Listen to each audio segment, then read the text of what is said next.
Sekali lagi selamat kepada 13 saudara-saudari kita yang menerima CD pada hari ini. 我们再一次恭喜这13位弟兄姊妹的坚信。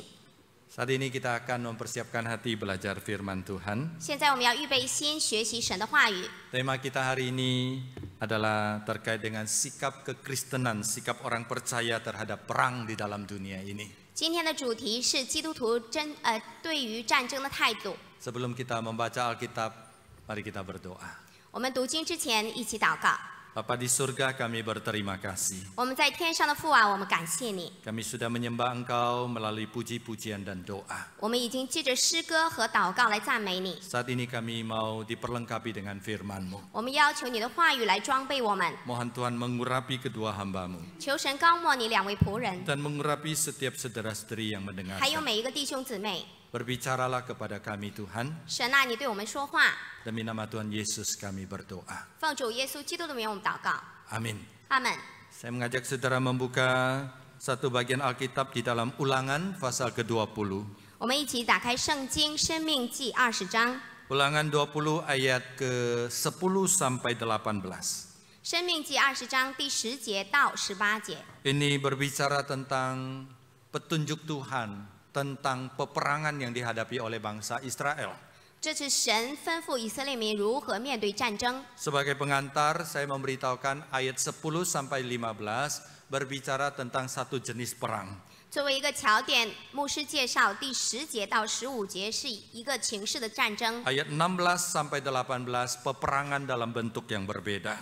16节到18节又是另外一种情势的战 Nanti 争， dalam khotbah saya akan jelaskan secara rinci. 在正道当中会提到。 Demikian firman Tuhan, Ulangan pasal 20 ayat 10. Apabila engkau mendekati suatu kota untuk berperang melawannya, haruslah engkau menawarkan perdamaian kepadanya. Jika kota itu menerima tawaran perdamaian itu dan membuka pintu gerbang bagimu, haruslah semua orang yang berada di situ melakukan kerja paksa bagimu dan mengabdi kepadamu. Tapi jika kota itu tidak mau berdamai dengan engkau, melainkan mau berperang melawan engkau, maka haruslah engkau mengepungnya. Setelah Tuhan Allahmu menyerahkannya ke dalam tanganmu, haruslah engkau membunuh seluruh penduduknya yang laki-laki dengan mata pedang. Hanya seluruh jarahan, baik perempuan dan anak-anak maupun hewan dan segala yang ada di kota itu, boleh kau rampas bagimu sendiri. Jarahan dari musuhmu itu yang diberikan kepadamu oleh Tuhan Allahmu, boleh kau pergunakan. Demikianlah harus kau lakukan terhadap semua kota yang sangat jauh dari tempatmu, yang tidak termasuk kota bangsa-bangsa di sini.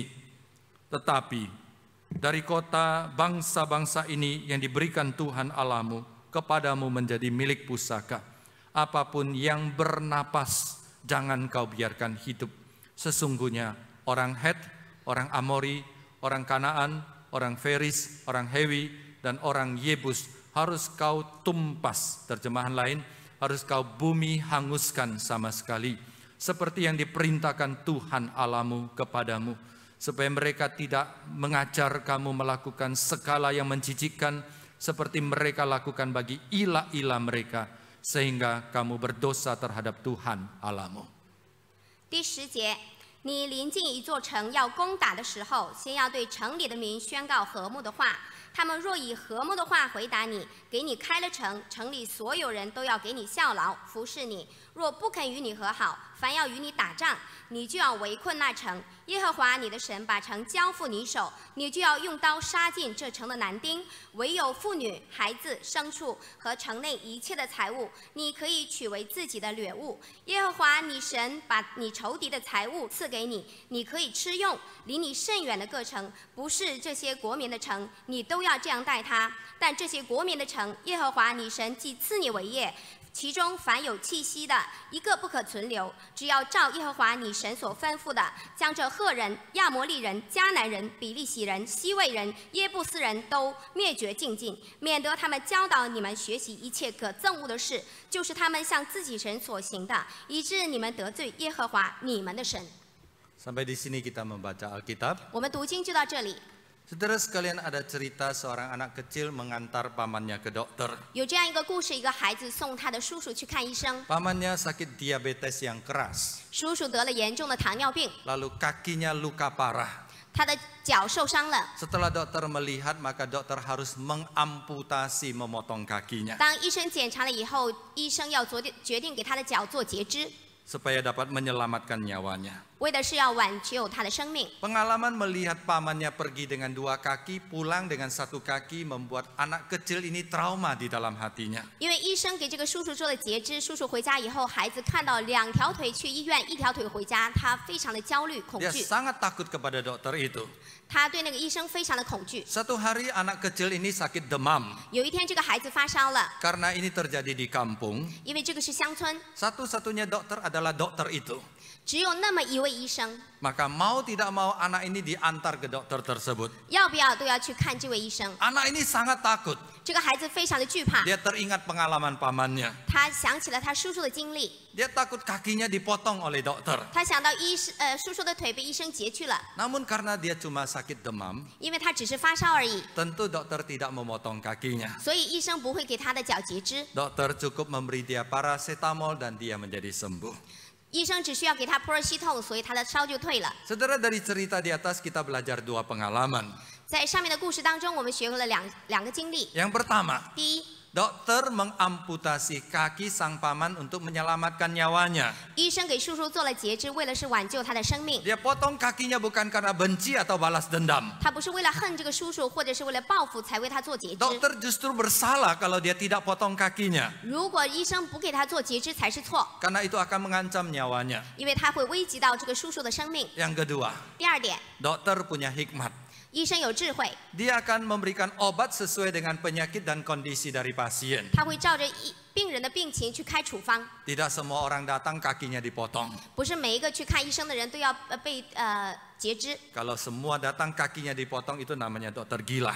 如果每个病人去看病，他都要给他们做截肢，那个医生就是疯子。 Kalau demam cukup dikasih paracetamol. 如果发烧给普尔西痛就已经够了。 Saudara sekalian, ilustrasi di atas menolong kita memahami bagaimana Allah memperlakukan kasih dan keadilan kepada orang yang 以 berbeda-beda. 上的故事可以帮助我们去明白神如何在地上向人施行他的公义和他的慈爱。 Dalam dunia kekristenan, 在基督徒的世界当中， ada orang bertanya apakah Allah tidak konsisten. 有人问神为什么是不是始终如一呢？ Karena Allah perjanjian lama seolah-olah sangat berbeda dengan Allah perjanjian baru. 在旧约当中的神似乎与新约当中的神不一样。 Allah perjanjian lama sangat dalam tanda kutip bengis, keras, kejam, dan suka menghukum. 在旧约当中的神似乎是严苛的、残忍的，而且很喜欢惩罚人， Sedikit-sedikit hukum, bunuh, dan sebagainya. 一下下就是惩罚人。 Sedangkan Allah perjanjian baru, 在新约当中， Allah yang penuh kasih, 神满有慈爱， digambarkan seperti Bapa yang baik yang menunggu anak yang terhilang pulang. 如同父亲等候那个浪子回头。 Seperti ketika anak itu pulang, 当浪子回家以后， maka ayah itu menyambut dengan kasih dan penuh pengampunan. 神以慈爱或者怜悯去环抱他。 Jadi kalau kita tidak hati-hati membaca Alkitab, 如果我们不谨慎读经的话， kita bisa sampai kepada keputusan kesimpulan yang salah ini. 那我们也可能会落入这样的境地。 Memang benar kalau kita baca perjanjian lama, 对，当我们读旧约的时候， Allah kita itu keras, 我们的神是严苛的， suka menghukum. 喜欢惩罚。 Seperti firman Tuhan yang kita baca tadi. 正如刚才我们读的圣经上所写的， Allah menyuruh bangsa Israel membumi hanguskan, memusnahkan satu bangsa, satu kota. 神命令以色列民去灭绝尽尽某个城市或者是某个邦国。 Allah juga sangat keras menghukum bangsa Israel. 神对以色列民也是非常的严苛。 Ada kelompok orang yang memberontak kepada Tuhan. 有一群人不顺服神， Bumi terbelah dan mereka ratusan orang tertanam di dalamnya. 神裂了口将这些人吞灭。 Ini adalah orang Israel. 这就是以色列人。 Ada orang Israel bersungut-sungut kepada Tuhan. 还有一些人去怨妒神， Tuhan kirim ular tedung dan membunuh mereka. 神命令火蛇进入他们中间咬死 Banyak 他们， sekali di antara mereka terbunuh.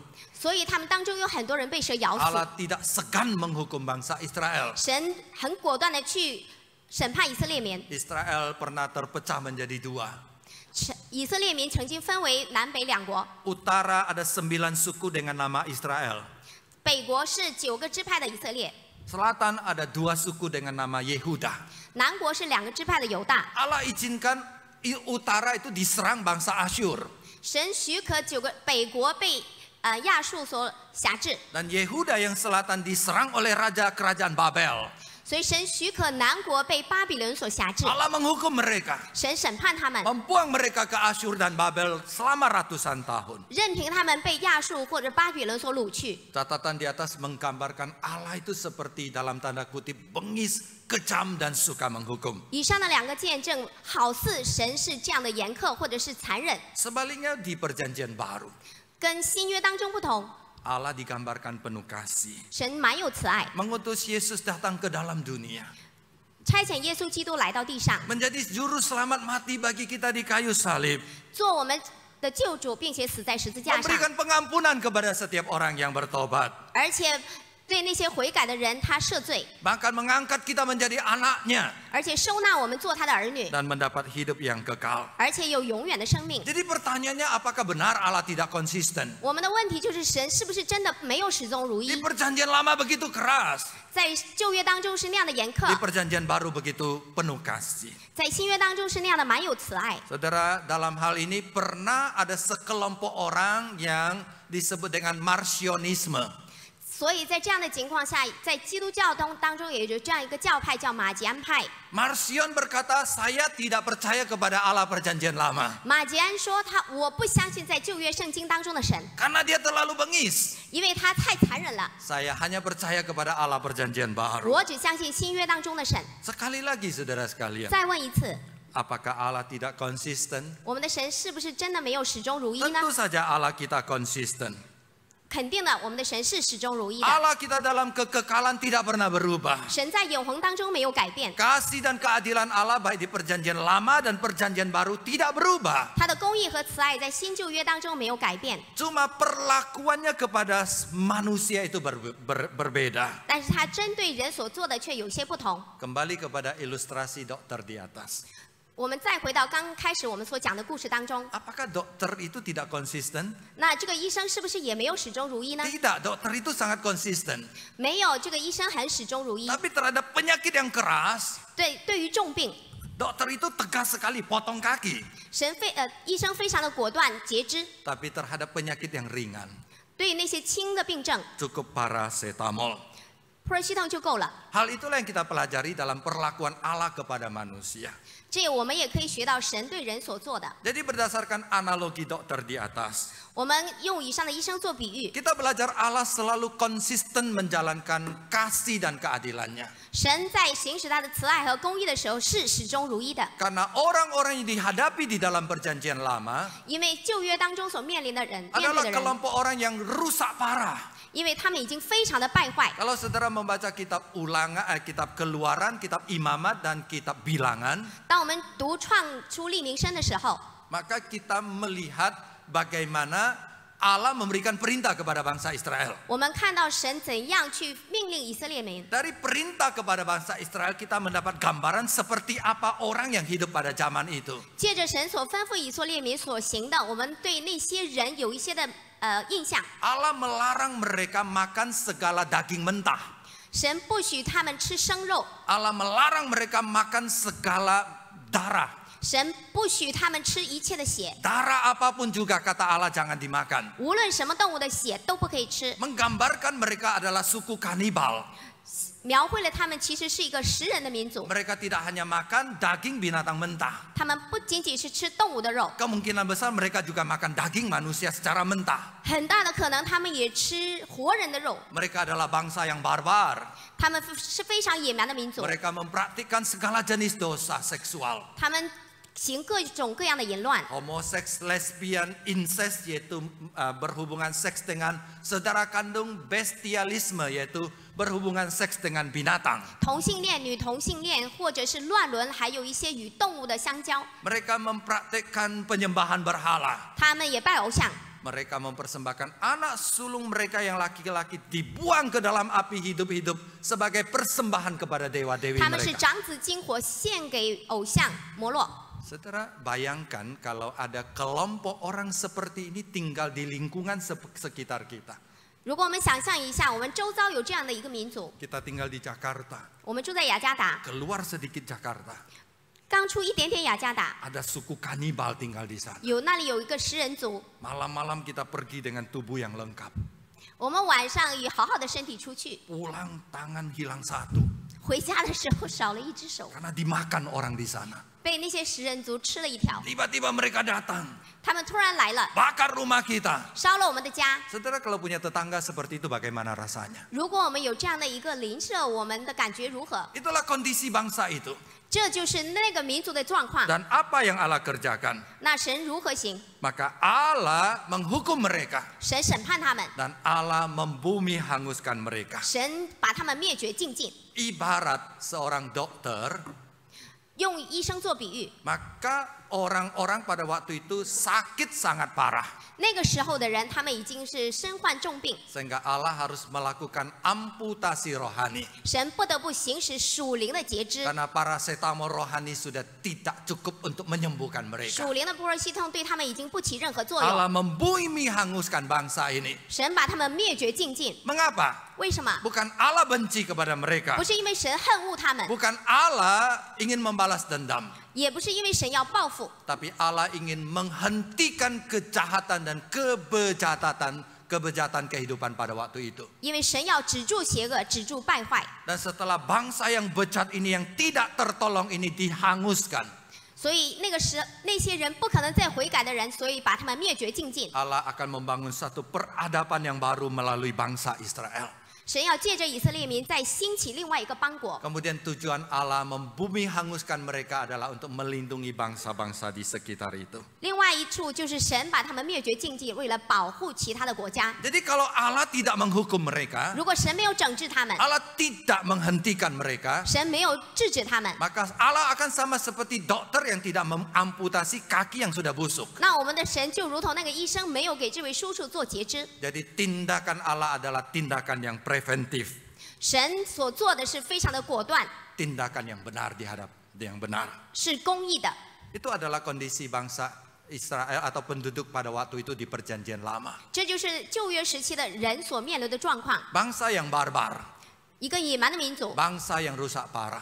他们极其败坏。 Tetapi memasuki Perjanjian Baru, 当我们进入新约以后， manusia sudah memiliki peradaban yang luar biasa maju. 人的状况已经非常的进步， Sehingga digambarkan orang Perjanjian Lama itu mengandalkan tenaga, mengandalkan otot. 所以旧约当中的人是依靠他们的武力和肌肉。 Manusia Perjanjian Baru otaknya sudah dididik, 在新约当中的人，他们的头脑已经被教导， hatinya sudah dididik. 用心灵去感受， Sehingga mereka bisa diajar dengan otak dan dengan hati. 所以他们的头脑和心灵可以被教导和驯 Orang di 化。 Perjanjian Baru minimal mendapatkan pengaruh dari 3 peradaban yang hebat. 新约当中的人会受到3大文明的影响， Dari Yudaisme mereka mendapatkan pengajaran tentang kesalehan hidup. 借着犹太教，他们可以过一个敬虔的生活； Dari bangsa Yunani mereka mendapatkan pemikiran filsafat yang mendalam. 借着希腊，他们有一个很深邃的哲学思考。 Kita kenal filsafat Helenisme, misalnya ada Socrates, ada Plato, ada Aristoteles. Mereka adalah pemikir-pemikir hebat yang sudah mempengaruhi orang pada waktu itu. 我们所熟知的希腊哲学家有比拉图、苏格拉底，他们所想的都非常的深邃，有着深邃的哲学思想。 Lalu mereka mendapat pengaruh pemikiran bangsa Romawi 他们也借着罗马有一些很深邃的思考， yang terkenal dengan sistem hukum, pemerintah dan kehidupan 有 masyarakat. 健全的律法，有政治体系，还有一些社会体系。 Jadi orang di Perjanjian Baru itu beda dengan orang di Perjanjian Lama. 所以新约当中的人和旧约当中的人不同， Mereka adalah orang-orang yang sudah beradab.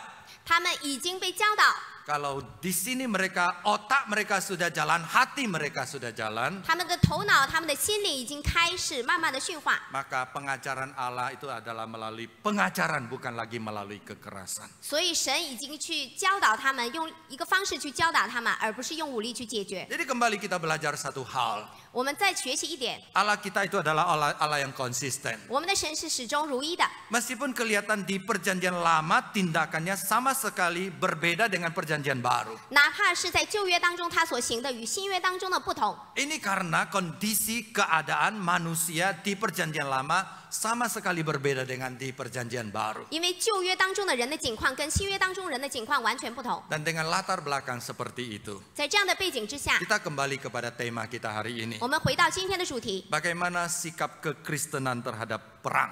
那我们作为基督徒，我们怎样去面对战争？ Apakah Allah mengizinkan manusia berperang? 神是不是许可人去战争。 Kalau kita baca Alkitab hari ini, 我们今天读经， maka kita belajar bahwa Allah izinkan manusia berperang. 我们学到神许可人去征战， Tapi perang bukan sembarang perang, 不是随随便便就去打仗， ada aturannya. 有规定， Dan 有 Tuhan memberikan petunjuk kepada kita. 神已经指示我们。 Kembali kepada firman Tuhan yang kita baca. 我回到我们今天我所读的经文， Dalam Ulangan pasal 20 ayat 10 sampai 18.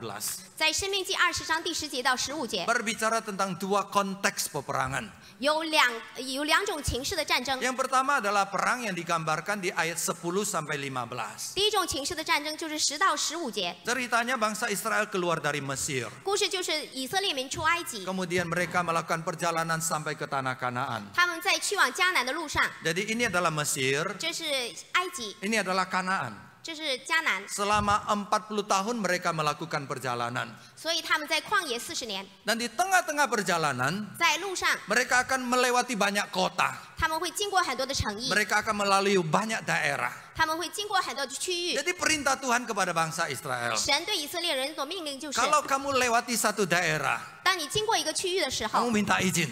你请求许可， No, kami mau lewat. 叨，我们要过， Tolong kasih kami lewat. 让我们借过。 Kalau mereka buka pintu, 如果他们打开城门， kasih kalian lewat, 让你过去， maka lewat saja. 那你就过去吧， Jangan berperang sama mereka. 不要与他们打仗。 Jadi tidak ada perang. 所以没有战争。 Jadi prinsipnya adalah utamakan damai terlebih dahulu. 所以第一个原则就是要请求和平和睦。 Tapi kondisi kedua, 第二种情况， ketika Israel mau lewat, 当以色列民要经过， no, kami mau lewat. 叨，我们要过， Dia lebih semangat ya. No, kami mau lewat. 敲，我们要过。 Lalu orang di dalam berkata, 城里的人说 kamu siapa?：“ 你谁呀、 Kami tidak terima kamu. 我们不接受你。 Lalu mereka menyerang bangsa Israel. ”他们要攻击以色列民。 Apa yang harus Israel lakukan? 那以色列人要如何行？ Allah bilang jangan takut. 神说：“你不要怕， Aku akan menyerahkan mereka ke dalam tanganmu. 我把他们交付你手， Lawanlah mereka. 去对抗他们。 Tapi dengan peraturan 有这样的原则， yang boleh dibunuh hanya orang yang ikut berperang. 那些参战的人你可以杀， Yang tidak ikut berperang jangan diganggu. 不参战的人你不可以杀。 Jadi ini adalah konteks pertama, 这是第一种情况， yaitu ketika mereka melakukan perjalanan dari Mesir ke tanah Kanaan. 这是他们从埃及到迦南地的路上所发生的。 Konteks kedua adalah ayat 16 sampai 18. 第二种情况就是16节到18节， Yaitu bercerita ketika bangsa Israel sudah sampai ke tanah Kanaan. 那个时候的以色列民已经到了迦南地， Sudah 40 tahun mereka masuk sampai Kanaan. 过了40年，他们已经进了迦南地。 Nah, bercerita tentang bangsa-bangsa yang tinggal di dalam Kanaan. 故事就是他们针对那些住在迦南地的人， Ada orang Het, ada orang Hewi, ada orang Amori dan bangsa-bangsa yang lain. 有赫人、亚摩利人、西魏人， Mereka adalah bangsa yang bejat. 他们是野蛮民族， Mereka adalah bangsa yang sangat jahat. 他们是非常败坏的民族。 Dikatakan di dalam kitab Imamat, 在利未记当中， mereka sudah merusak segala-galanya. 他们已经全然败坏， Bahkan tanah mereka sudah tercemar menjadi najis. 地也因为他们的罪恶而污秽了。 Terhadap tanah seperti ini, 就如同这样的地， apa perintah Tuhan? 神的命令是什么？ Hanguskan semuanya. 把他们灭绝净尽。 Yang hidup baik laki-laki, perempuan, anak-anak harus dibunuh. 所以男的、女的、孩子全部杀掉， Semua manusia dibunuh. 所有的人全部杀掉， Bahkan dikatakan semua yang bernafas, hewan pun harus dibunuh. 所有有气息的，哪怕是动物也要杀掉， Barang-barang mereka juga harus dibakar. 他们的东西也要烧掉， Mereka punya periuk masak nasi, semua harus dibakar. 他们的电饭煲啊、煮饭的烧掉， Rumah mereka harus dibakar. 他们的房子烧掉， Karena sudah begitu tercemar oleh dosa. 因为已经被罪所污秽了。 Sampai sesuatu yang ditinggalkan bisa membuat mereka beribadah, menyembah kepada berhala. 包括他们拜偶像的时候所敬拜的那些偶像。 Jadi saudara sekalian, 所以，亲爱的弟兄姊妹， sampai di sini kita melihat Tuhan mengizinkan bangsa Israel berperang. 到这里我们可以看到神许可以色列民去打仗。 Karena itu orang Kristen tidak berpegang kepada paham pasifisme. Pasifisme itu artinya selalu damai, menentang perang dalam segala keadaan. 所以，作为基督徒，我们不是持守和平主义，就是守着自己，然后不去参战。 Tapi Allah mengizinkan kita berperang. 神许可我们去参战， Apa yang disebut dengan just war. 就是义战， perang yang adil, perang yang berkepatutan. 公义公平的战争。 Apa itu just war? 什么是义战？ Kita berperang bukan karena ingin menjajah, 我们去打仗不是为了要侵略， berperang bukan karena bentuk penindasan, 我们不是为了要压迫、 memaksa menunjukkan kekuasaan, 去强迫或者去使用暴 atau 力， membalas dendam. 而且也不是为了去报复。 Kemudian just war itu terjadi jika terjadi ketidakadilan 所以，当发生不公义、不公平的时候，才有义战， atau ada pelanggaran kebenaran 或者有反对公义的事情发 dan 生， dilakukan oleh pihak berwenang. 肯定是要有权的一方去行使。 Tujuannya adalah untuk membela dan melindungi korban ketidakadilan. 所以，为了去捍卫、为了去保护那些遭受不公义待遇的， Dan poin terakhir ini penting, 最后一点很重要， yaitu melupakan pilihan terakhir. 这也是最后的选择， Karena semua pilihan damai sudah tidak berfungsi. 因为所有的和睦已经没有任何的功效。 Jadi Tuhan memang izinkan kita terlibat dalam peperangan, 其实神许可我们去参与战争， tapi tidak sedikit-sedikit pergi berperang. 不是因为一下下就去打仗。 Allah berkata, usahakan damai terlebih dahulu. 神说要先宣告和平， Kemudian harus ada alasan yang jelas. 也有很明确的原因， Bukan karena balas dendam, 不是为了报复， bukan karena kebencian, 不是为了恨恶， tapi karena melihat ada ketidakadilan. 因为我们看到了不公义， Kita membela korban ketidakadilan. 我们去保护那些遭受不公义的一方。 Dan itulah perang yang Tuhan izinkan. 这是神所许可的战争。 Berbicara sampai di sini, 讲到这里， maka kita bertanya, 我们会问： apa relevansi dari semua penjelasan di atas dengan kehidupan kita masa kini? 我们刚才所讲的那些，跟我们今天的生命有什么关系呢？ Ada dua relevansi. 有两个关系。 Yang pertama, 第一， kalau kita buka mata, 如果我们睁开眼睛看 kita 看， melihat perang yang sedang terjadi di dalam dunia ini. 我们看看这个世界上正在发生的战争， Maka sebenarnya kita sulit menemukan ada just war sekarang di dalam dunia ini. 其实我们是看不到义战的。 Apakah itu perang Israel melawan Hamas di Gaza? 那我们看到了，在以色列去反对哈马斯，在加萨的哈马斯是义战吗？ Atau Rusia melawan Ukraina? 还是俄罗斯与乌克兰的战争 Apakah itu just war? 是义战吗？ Bagi kita sulit menentukan itu just war. 对于我们来说是非常难决定这个是义战的， Karena di dalamnya ada unsur politik. 因为有这些政治上面的一些尔虞我诈， Di dalam ada unsur ekonomi. 有经济上 Ada 面 unsur 的， egoisme di dalamnya. 还有一些自私的方面。 Oleh sebab itu sebagai anak-anak Tuhan, 所以作为上帝的儿女， kita perlu berdoa 我们要祷告， supaya ada damai di dalam dunia ini. 所以在这个世上要有和平。 Dan kita menjadi agen-agen damai. 我们也是和平的使者， Kita menjadi utusan Kristus. 我们是基督的使者， Membawa damai kepada orang-orang di sekitar kita. 为我们周遭的人带来和平。 Jadi implikasi pertama, kita sulit menemukan just war pada hari ini di dalam dunia ini. 所以第一个应用就是我们在当今的这个时代很难发现有真正的义战。 Implikasi kedua, 第二点， kemungkinan sangat kecil di antara kita akan terlibat di dalam peperangan ya. 我们当中应该是非常小的几率去参战。 Siapa di sini yang mau mendaftarkan diri dikirim ke Ukraina? Ada nggak? 我们当中的人有没有志愿去乌克兰参战的？ Mau nggak? 要不要？ Saya mau ke sana. Nggak ada 我 ya. 要去。 Jadi kita tidak terlibat dalam perang fisik seperti ini. 所以我们不可能去在这样的物理性的战争，我们去参战。 Tapi kita bisa menarik prinsipnya dalam kehidupan sehari-hari 但 kita. 是我们可以在应用，这样的原则，我们可以应用在我们的生活当中。 Prinsipnya adalah 原则就是 kapan kita boleh terlibat di dalam konflik. 什么时候我们可以参与到某项冲突当中。 Pertanyaan yang lebih tajam, 更尖锐的问题是， kapan kita harus berkonflik? 我们什么时候要参战？ Jadi selalu damai, mengalah, cincai, melepaskan itu belum tentu benar. 所以我们经常是和平就算了 ，let it go，让他去吧，不一定是对的。 Karena Tuhan memanggil kita untuk menjalankan just war. 因为神许可我们去做一些公益的战争。 Jadi waktu kita melihat ketidakadilan, 当我们看到不公平时、 waktu kita melihat ketidakbenaran, 不公义时， maka kita harus bangkit untuk membela orang-orang yang tertindas. 我们要为那些受迫害的人去站起来发声。 Kita justru bersalah kalau kita diam saja. 如果在这样的情况下，我们还保持沉默，我们就错了。 Jadi kalau kita melihat ketidakadilan, 当我们看到不公义时， kalau kita melihat ketidakbenaran, 我们不公平时， kita melihat banyak korban, 我们看到了很多的牺牲受害者， lalu kita bilang kita orang damai, 我们说我们是和平的使者， kita diam saja. 我们沉默不语， Kita salah. 我们错了。 Sama seperti dokter lihat kakinya itu sudah busuk tapi tidak amputasi. 正如医生看见的那条腿已经溃烂了，他却不给他做截肢一样。 Oleh sebab itu hari ini Allah memanggil kita 正因为如此，今天神呼召我们， sebagai duta-duta damai.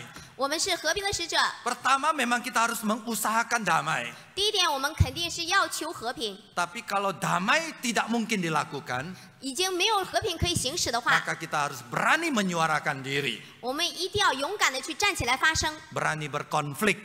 我们要勇敢的去进入矛盾， Bukan karena dendam, 不是因为报复， bukan karena balas dendam benci, 不是因为恨恶， tapi untuk membela kebenaran. 我们要捍卫正义。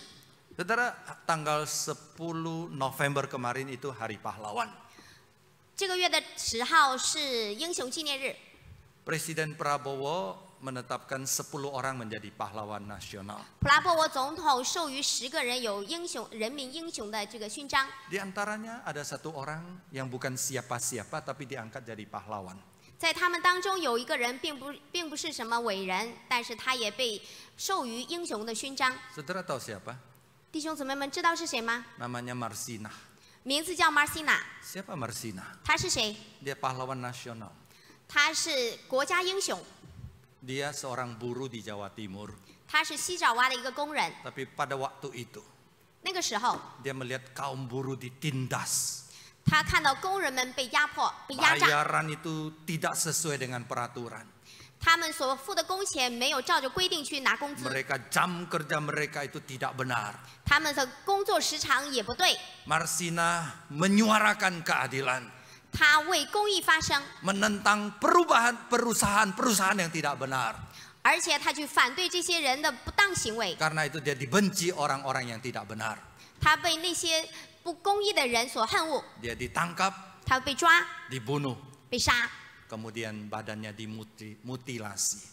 并且他的尸首被分解截肢。 Saudara, ini adalah satu contoh orang yang berani menyuarakan kebenaran. 这就是一个勇于发声的一个人。 Karena itu hari ini ketika kita berbicara tentang berperang, 今天我们讲到战争， kita tidak berperang secara fisik, 我们不是去用肉体的去征战， tapi kita berperang melawan ketidakadilan di dalam kehidupan. 我们为生命当中的不公义去发声。 Kita dipanggil untuk berperang melawan membela korban ketidakadilan. 我们为那些遭遇不公待遇的人去发声， Kita dipanggil untuk berperang melawan ketidakbenaran di dalam kehidupan.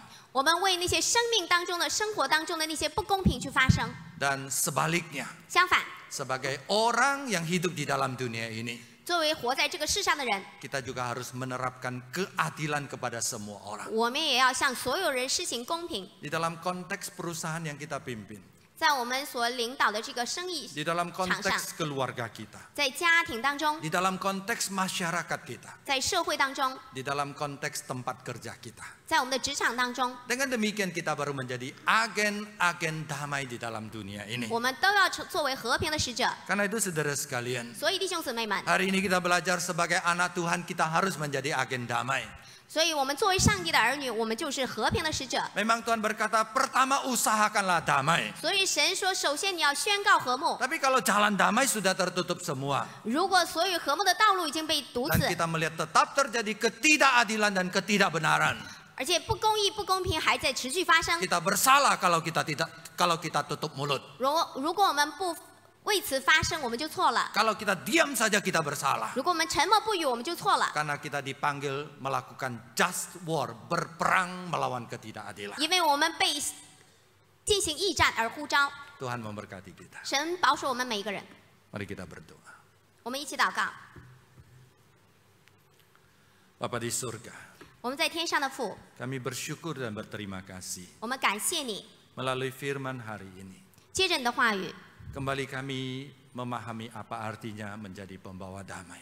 我们才知道什么是和平使者的真正意义。 Di tengah-tengah dunia yang tidak adil, 在这样的没有公平的世界当中， kami diutus untuk berperang melawan ketidakadilan.